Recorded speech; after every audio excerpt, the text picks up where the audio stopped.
Remember that ham I made the other day? Guess what? I've got leftovers.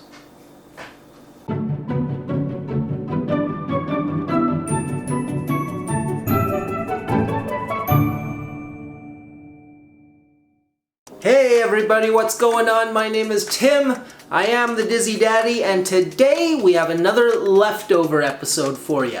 We've got the maple ham of my sister's that I made the other day, and today we're gonna make a delicious ham and lentil soup and one of my favorites, scalloped potatoes. I'm excited, no time to waste, let's go! Here we go. So, we got about 1.5 cups of the chopped ham. I like lots of ham in my soup. And usually when you make these types of soups, it's great if you can have a ham bone, like the center bone from a big ham roast. But I don't have that, but guess what I had in my freezer? This is frozen in a big lump, but these are actually a bunch of thigh bones from chicken thighs that I removed when I was trying to get some boneless chicken thigh meat. So I'm gonna throw those in for a little extra depth of flavor. 3/4 of a cup of lentils. These are brown or green lentils. They're whole. They're not split. And then my veg. I found this. This is a broccoli stalk. I'd like to have some celery, but I don't have any today. So I'm just gonna use this broccoli stalk. I'll clean it up, chop it up, throw that in there. Got a couple carrots. Got an onion. Found some mushrooms, just 3 guys sitting around. A couple cloves of garlic, 2, 3. Some bay leaves. And I had some dried thyme around here. Here we go. 1/2 teaspoon of dried thyme. But we need to prep our vegetables first. But this is just gonna take a super long time. So, tell you what, how about we do that goofy YouTube thing where we clap and suddenly everything's transformed? Yeah, ready? 1, 2, oh, there we go. I've always wanted to do that. All right, everybody into the Instant Pot. Yes, we are using this again today. I love this thing. I'm really starting to like it. And we got our 3 cloves of garlic. I just peeled them and smashed them. Our still somewhat frozen thigh bones. Couple bay leaves, 1/2 teaspoon dried thyme, and I've got my washed and rinsed lentils. And before I did that, of course, I did pick through them to make sure there was no weird stuff like rocks or anything else in there. So these are going in, 3/4 cup. The ham, and this is something I had on my tray. I forgot to mention it. This is just one of those Knorr or Knorr, I don't know how you pronounce it, stock pots. So basically it's just chicken stock. And I like using these. These are really handy. It's a gel, no MSG. I'm sure there's a whole host of other crap in there, but whatever. They're tasty, they're handy. Okay, so one in there. I'm gonna go with, let's say 5 cups of water. You know what? I put a lot of ham and other ingredients in. I'm gonna get 1 extra cup. 1 extra cup of water, that's a total of 6 cups. Stir this up just to distribute everything somewhat evenly. Lid on. And let's go by pressure 10 minutes. This is set. We'll get back to that guy in a bit.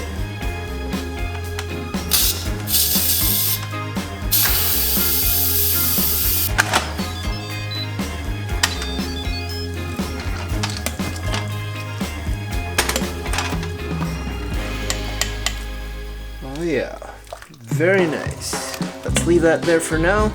We'll try it when our potatoes are done. I've got my oven warmed up to 375. So I've got my ham here sliced very thin. I'm gonna nestle that in between the potatoes so you get a little bite of ham once in a while. 3 white potatoes. I might not need all of these, but I'm going to peel these up and slice them really thin. 2 tablespoons of butter.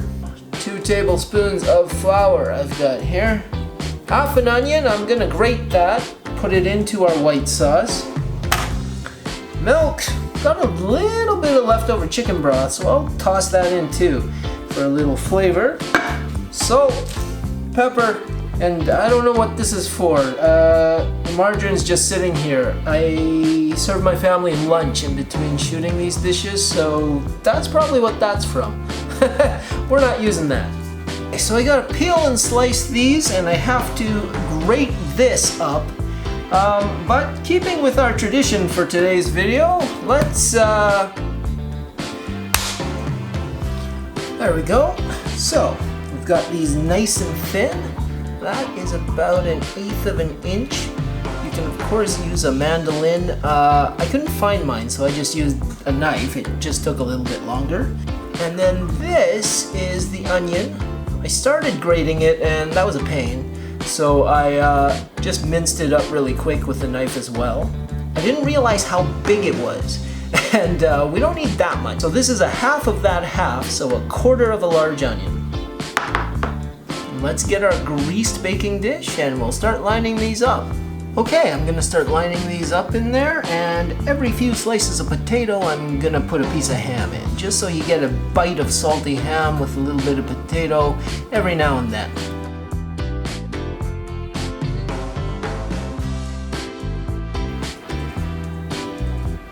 So those are lined up in there.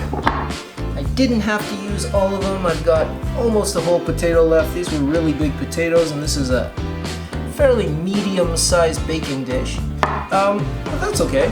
I'll use these for tomorrow's morning breakfast, make some hash browns, do something like that.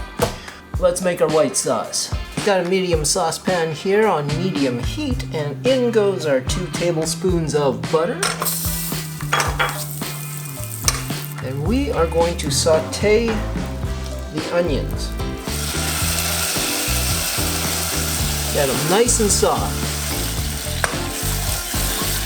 When your onions are nice and soft and bubbling away a little bit like this, we can go ahead and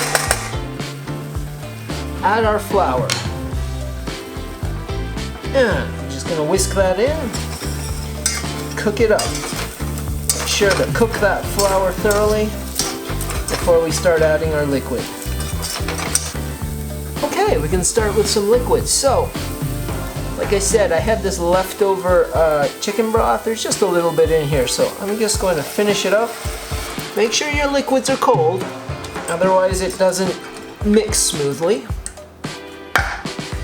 Okay, and then we'll just stir this up so that it's nice and smooth, and you'll see it thicken right up again. Get all that stuff up off the bottom. You don't want it to burn. Okay, so that was about a 1/2 cup of chicken broth. You're gonna want about anywhere from 1.5 cups to 2 cups of liquid total.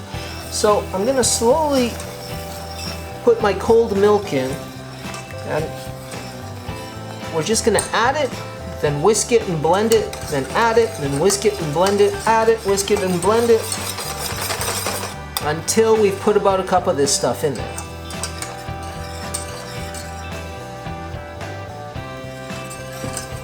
And you'll want a sauce that's not too thick, but just enough to coat the back of a spoon, maybe just a little thicker than that. So we'll just keep working this for a while. We got that bubbling away now, and like I said, it's not too thick, but it does a nice job coating the back of that. So I'm just gonna kill the heat, and we'll put this to the side, and we'll put our potatoes together.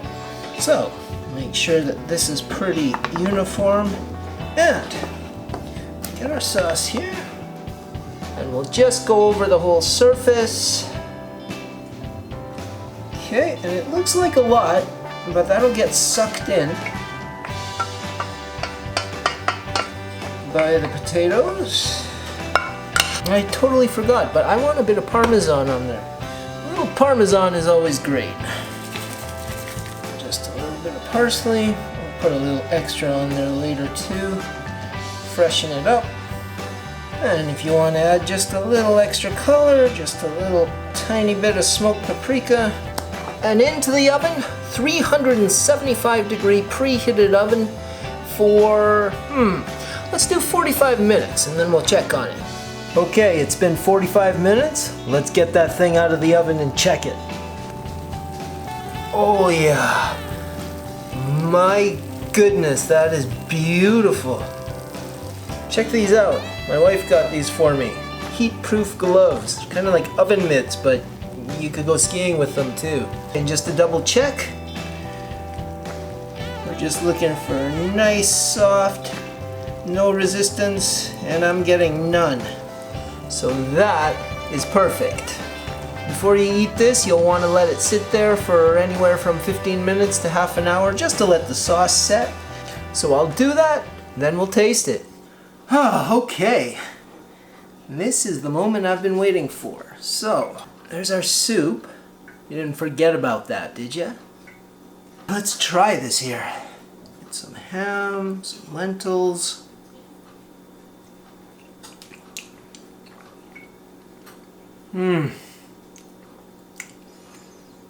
That's so comforting.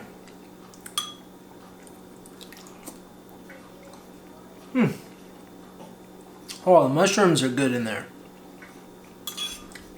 You know, the best part about stuff like this is really, unless, you know, it's something weird, you can pretty much throw anything in here.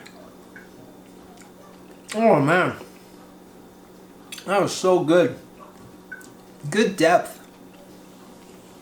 Okay, check that out. Let's have a little taste.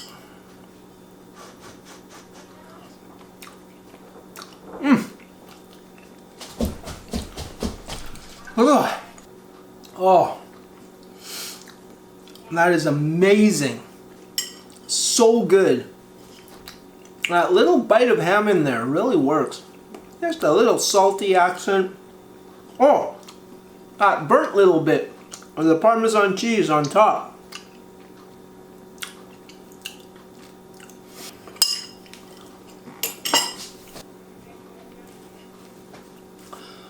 Oh, that was so good. Okay, so there you go.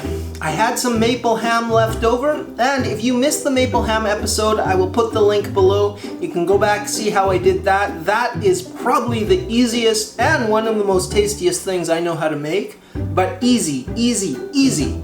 And if you make a big enough ham, you get all these leftovers and you can make these wonderful dishes. It's a little bit hot today.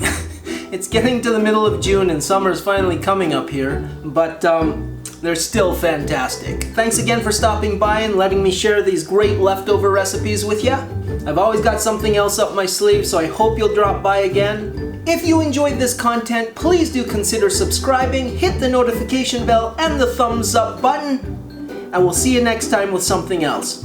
Take care.